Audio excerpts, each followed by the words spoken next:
All right, this is going to be Epictetus, The Complete Works, Part 25. And if you look at it, this is how much I've read through. This is how much I left to go.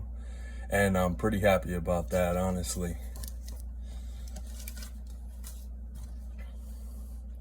A truly good person doesn't get involved in fights himself, and he also does his best to prevent anyone else from doing so. For this, as for everything else, we have before us the example of the life of Socrates, who not only avoided fights himself, whatever the circumstances, but didn't let others fight either. See how many conflicts he resolved in Xenophonius, how patient he was with Thyramasculus, Paulus, and Calliasis, how he put up with his wife and with his son too, who was trying to refute him with his sophistic arguments.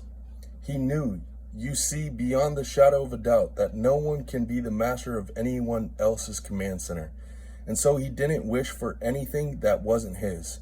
What does this mean?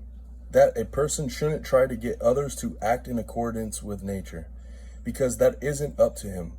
But while others are attending to their own affairs as they see fit, he himself should remain in accordance with nature, and merely by minding his own business should prompt them to live in accordance with nature.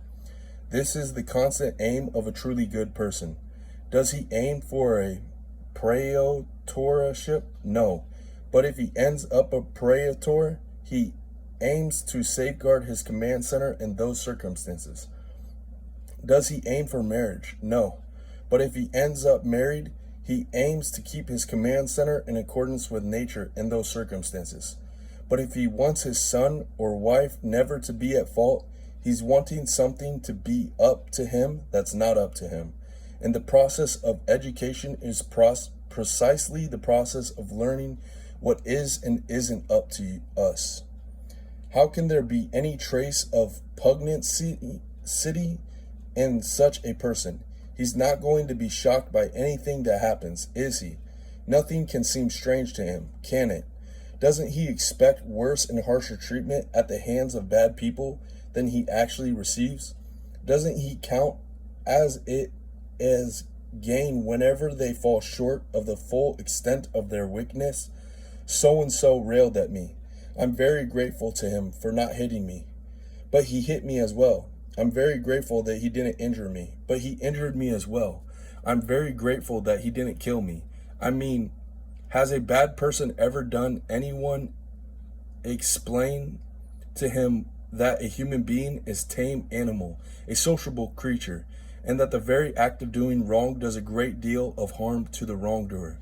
Since he's never learned or become convinced of this, he's bound to follow the course of action that seems to him to be his advantage. My neighbor has thrown stones. It's not you who've done wrong, then, is it? But some things in my house were broken. Well, are you one of your domesticated utensils? No, you are will. So what means have you been given to respond to this situation? If you react like a wolf, you'll bite him back and throw a greater number of stones in your turn. But if you want to react like a human being, examine your resources and see what faculties you were born with. What ferocity one of them? Was vindictiveness? So when is a horse to be pitted? When it's deprived of its natural faculties. Not when it can crow like a cock, but when it can't run. And what about a hound? When it can't fly? No, when it can't follow a scent. By the same token, then, isn't it the case that a human being, too, will be miserable, not when he can't choke lions or huge statues, because he didn't come into the world equipped by nature with the faculties for doing this, but when he's lost his kindness and trustworthiness. His land and his house and guest house and slaves, because none of these belong to a person. They all belong to others and are enslaved, dependent, given by their masters, now to one person and now to another. But they've pestered me all the more. Why do you say me? Can anyone damage your will or prevent you from making natural use of your impressions that occur to you? No. Then why are you uneasy? Why do you wish to show yourself to a fearful person? Won't you step up and proclaim that you refuse to fight with anyone, whatever they may be, and that you're especially amused by those who think they're harming you? These slaves don't know who I am, where what's good and bad for me is to be found. They're unable to get at what's mine. This is also the inhabitants of well-fortified city laugh at their besiegers. Why are these people going to all this trouble for nothing? Our wall is safe. We have enough food to last us a very long time indeed. And the same goes for all the equipment in general. These are the things that make a city strong and impregnable. And for a human soul, it's his judgments. That's all. No wall as strong. Nobody as impenetrably hard. No possession as safe from theft. No reputation as invulnerable to attack. Everything everywhere is perishable and easily captured, and anyone who takes it seriously is bound to be uneasy, pessimistic, fearful, and sad. His desires are bound to be frustrated, and his aversions will fail to prevent the occurrence of things he wanted to avoid. Aren't we willing, then, to strengthen the only means of safety that's been granted to us? Aren't we willing to abandon the realm of what's mortal and enslaved and cultivate what's immortal and naturally free? Have we forgotten that no one harms or does good to another person, and that it's always a person's judgment about what's good and what's bad that causes him harm? This is the destructive factor. This is the cause of conflict, civil strife, and war. The conflict between some name and Polynices was generated purely and simply by their judges about ruleship and exile, that the latter is the worst of evils and the former the greatest of goods.